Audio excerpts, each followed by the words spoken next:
The girl collapsed just inside the diner door, rainwater spilling from her clothes onto the black and white tiled floor as if the storm itself had dragged her there. Her knees hit the ground first, then her hands, thin fingers trembling so violently she could barely hold herself up. Her face was pale with exhaustion, her cheeks streaked with dirt and tears, and her breathing came in sharp, frightened bursts like an animal that had been running too long with nowhere safe to hide.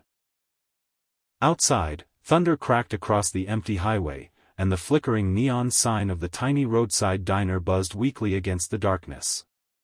Marcus Reed stared at the terrified teenager in silence, still holding the dish towel in his hands, knowing in that instant that whatever happened next was about to change his quiet, carefully controlled life forever. Before this emotional journey continues, if you believe kindness still matters, that people deserve second chances, and that one small act of compassion can change a life, please like this video, leave a comment sharing where you're watching from, share this story with someone who believes in humanity, and subscribe to Humanity Tales for more powerful stories that restore faith in people. Marcus had spent years making sure his life stayed predictable. Predictable meant safe. Predictable meant manageable. At 40 years old, he no longer had the luxury of chaos. His wife had died from a sudden illness 5 years earlier, leaving him alone to raise their 7-year-old son, Ethan, while trying to keep their struggling diner alive. Every morning began before sunrise with coffee brewing, pancake batter mixing, and bills waiting like unwelcome guests on the counter. Every night ended with sore feet, tired eyes, and the quiet ache of a house missing one laugh that would never return. He had learned to live inside routine because routine was the only thing holding his fractured world together.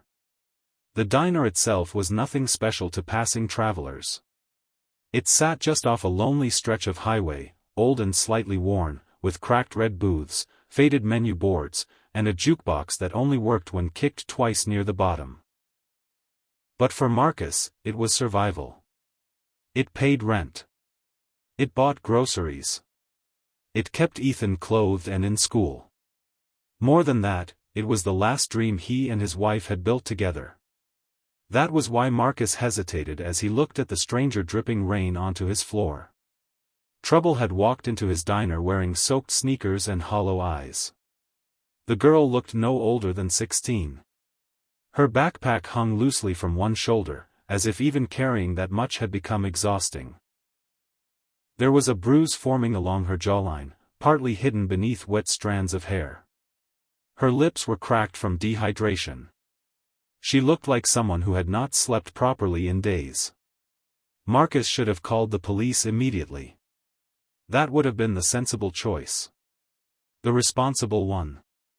Instead, he walked to the kitchen, filled a bowl with hot soup, toasted bread with butter, and placed both carefully in front of her. She stared at the food like it might disappear. Then she ate with the desperate urgency of someone whose body had stopped trusting tomorrow. Marcus noticed she flinched every time headlights passed outside the window. Fear was written into every movement she made. He asked only for her name. After a long silence, she whispered it. Lily. Nothing else. No explanation. No last name. No details. Just Lily. Marcus let her sit in the farthest booth while he cleaned up for closing. The diner slowly emptied until only the humming refrigerator and distant rain remained. Midnight came and went. Lily's eyes kept darting toward the door, but exhaustion was pulling her under like heavy waves. Finally, Marcus brought her an old blanket from the storage room and pointed toward the corner booth. She looked at him with confusion, suspicion, and something else buried deeper beneath the fear. Disbelief. As if kindness itself had become unfamiliar. But she wrapped the blanket around herself anyway and curled into the booth, her body still tense even while sleep overtook her. Marcus sat behind the counter pretending to review receipts, though his attention never fully left her. He remembered too clearly what desperation looked like. After his wife died, Marcus had nearly lost everything. The grief had hollowed him out so completely he stopped noticing days passing. Customers became shadows. Food lost taste. Sleep became impossible. He was a father physically present but emotionally disappearing. Only Ethan had kept him anchored. His son had once climbed into his lap after another sleepless night and simply said that he still needed his dad. That sentence saved him. Since then, Marcus had promised himself one thing: whenever possible, he would not ignore someone clearly drowning. At 3 in the morning, Lily woke from a nightmare. Her sharp gasp cut through the silence. Marcus nearly knocked over his coffee mug.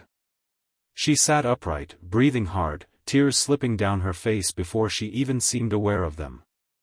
Not dramatic tears. Not attention-seeking tears. The quiet, involuntary kind that escape when someone has been strong for far too long. Eventually, little pieces of truth surfaced. Lily had run away 3 nights earlier. Not because she was rebellious. Not because she was careless. Because home had stopped being safe. Her mother had remarried less than a year ago. At first, everything seemed fine.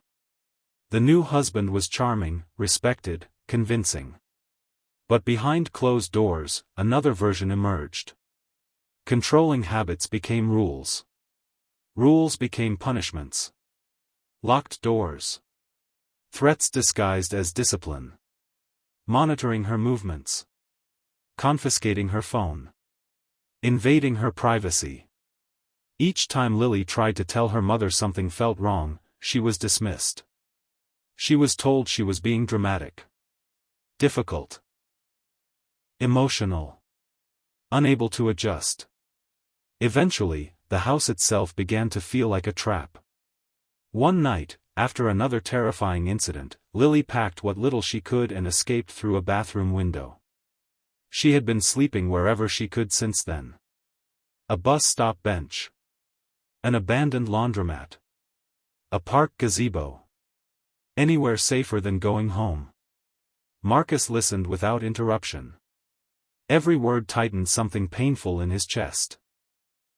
He thought about how often adults failed children simply by refusing to listen. By morning, Marcus had made a decision that could cost him dearly. He let Lily stay another day. Then another. She helped wipe tables and stack dishes during quiet hours. Ethan adored her almost immediately, following her around with endless questions and childish energy. For the first time in weeks, Marcus heard genuine laughter inside the diner after closing hours. Lily's. It was brief, startled, almost rusty from disuse. But it was there. For a moment, the diner felt less lonely. Marcus almost let himself believe this fragile peace could last. Then came the third night. The diner doors burst open so violently they rattled against the walls. Cold air rushed inside. 2 police officers entered first. Behind them was a sharply dressed woman whose mascara had smeared from tears and sleepless nights. The moment Lily saw her, the plate slipped from her hands and shattered across the floor. Her face drained of all color. Her mother had found her. Panic filled the room instantly. Marcus stepped forward without thinking, positioning himself between Lily and the officers. His heart slammed against his ribs. He saw his entire life flashing ahead in terrifying possibilities. Charges. Accusations. Losing custody of Ethan. Losing the diner. One officer asked calm but firm questions.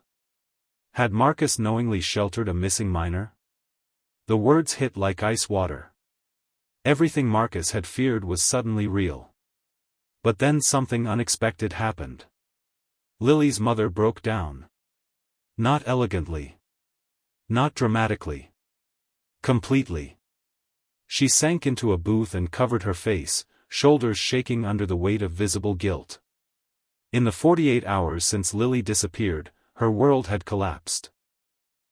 After noticing suspicious behavior from her husband and finally investigating further, she had uncovered horrifying truths hidden in plain sight. Hidden cameras. Manipulation. Psychological abuse. Evidence Lily had tried desperately to explain. Everything her daughter said had been true. Her husband had been arrested that afternoon.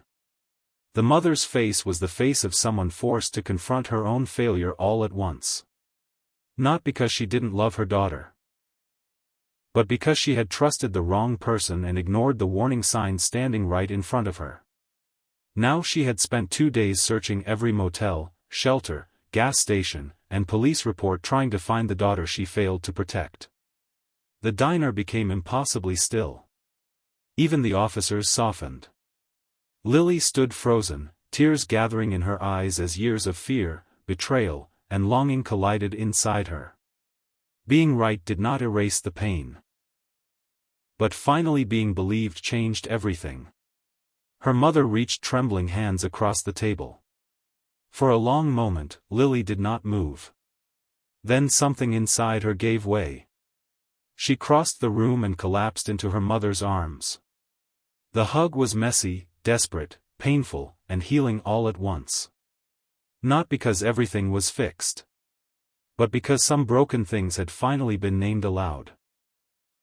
Marcus quietly turned away, pretending to organize napkins while wiping moisture from his eyes. Ethan, sitting nearby with a coloring book, smiled softly as if children somehow understand hope before adults do. No charges were filed. No accusations followed. The officers left after documenting everything. Marcus was thanked instead of punished. But what stayed with him was not relief. It was perspective. A single bowl of soup. A blanket. A locked door opened during a storm.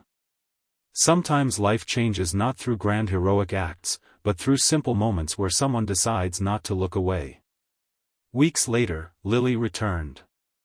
Healthier. Brighter. Safer. She brought a handwritten note for Marcus. Inside, her mother had written that when she could not protect her own daughter, a stranger did. That one act of kindness had given them both another chance. Marcus framed the note and placed it beside the register. A reminder to himself and anyone passing through that humanity still survives in ordinary places. Sometimes in a tired father running a roadside diner. Sometimes in a runaway girl brave enough to survive. Sometimes in the second chances we almost miss.